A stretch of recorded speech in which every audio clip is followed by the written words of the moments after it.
So this entire week, obviously the holidays were here and we're leading up to New Year's, and spending some time in Florida, absolutely disconnecting, playing a lot of golf, spending time with family. And it reminds me so much of how rest has to be part of equations for ourselves. Um, how we're able to tap into our creativity, tap into hard work and our effort and perseverance, all while potentially avoiding burnout. Rest has to be part of the equation. And so I feel very rested. I feel really rejuvenated. It was great to take, 4 or 5 days of just complete disconnect, to just sit back, relax, and spend time with family and just be outside. So feeling really good heading into 2025 and ready to get back to it.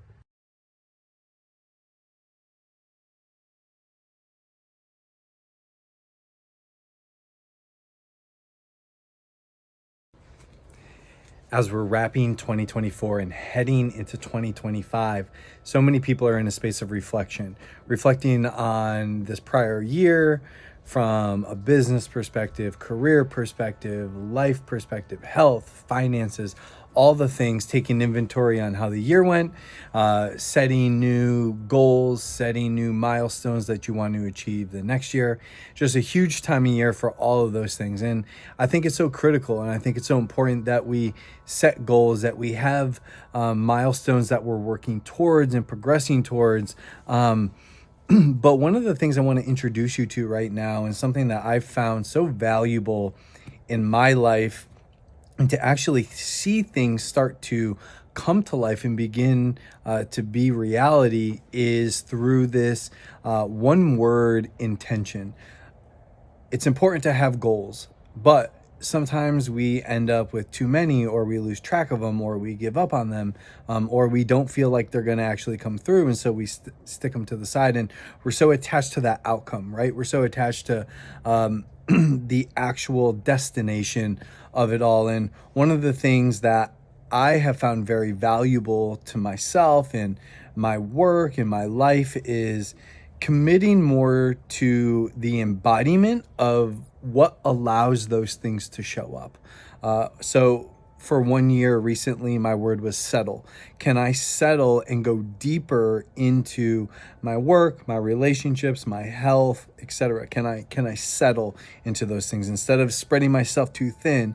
Can I put a stake in the ground and go deeper into certain aspects? That was a word for me, really resonated with me, and that allowed things to show up career-wise, relationship-wise, life-wise, health-wise, for me to really show up the way that I want to. And I want to invite you to do the same thing. Even though you have your goals, you have all the things that you want to achieve, what word would you have to embody in order for those things to come to life? Maybe that's peace.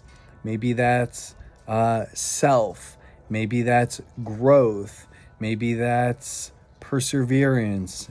Whatever that word is for you, can you actually think about that word? Can you carry that word with you, and can you allow that word to shape your behaviors, your actions, and your interactions with the world and work and people?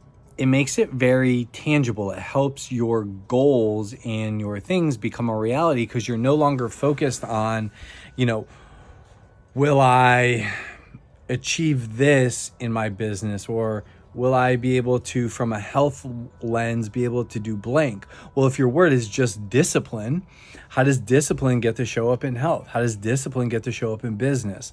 Though that word of discipline will allow those things to come to life. That's just an example. And I've found it to be a lot easier.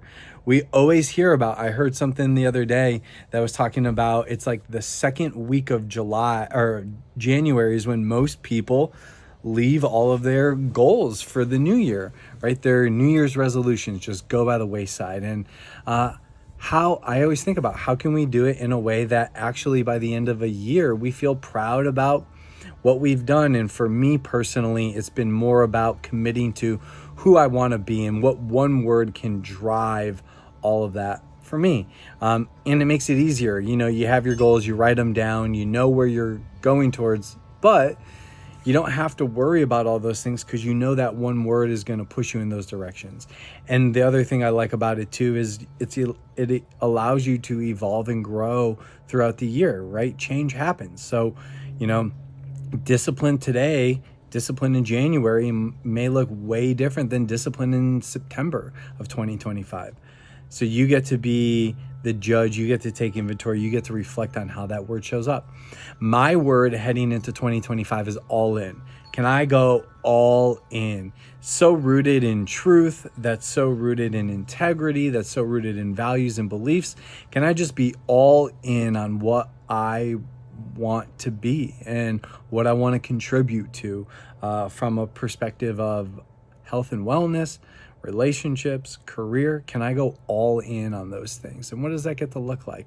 I get to be the person who decides that. You know what? I know the business will grow. I know work will grow. I know impact will grow. I know relationships will grow. I know my health and wellness will grow. It is through that word of all in that those things will come to life. So that's my word. I invite you to do that. Take time. You have all your things. You've written them all down. You're ready to go. What is that word that you're going to embody in 2025 to make all those things become a reality?